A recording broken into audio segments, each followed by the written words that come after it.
വേനൽ കാത്തു നിൽക്കുന്നില്ല. ജനുവരിയിൽ തന്നെ ജില്ലയിൽ പലയിടത്തും വരൾച്ചയുൾപ്പെടെ ലക്ഷണങ്ങൾ തുടങ്ങിയിരുന്നു. ഇടുക്കി ലൈവ് വാർത്തകൾ നിങ്ങൾക്കായി അവതരിപ്പിക്കുന്നത് പവിത്ര ഗോൾഡ്, എന്നും സ്വന്തം.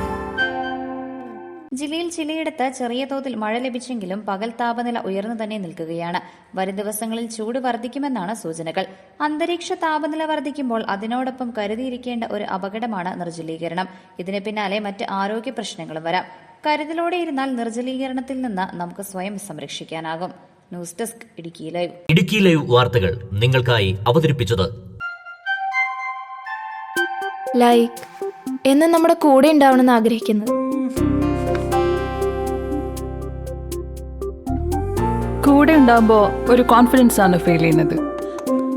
നമ്മുടെ സ്വന്തം എന്നൊക്കെ പറയില്ലേ, സ്വർണ്ണം എന്നൊക്കെ പറയുമ്പോ എന്താ പറയാ, നമ്മുടെ പ്രിയപ്പെട്ട മുഹൂർത്തങ്ങളിൽ നമ്മോടൊപ്പം പങ്കുചേരുന്ന ഒന്ന്, നമ്മുടെ സ്വന്തം.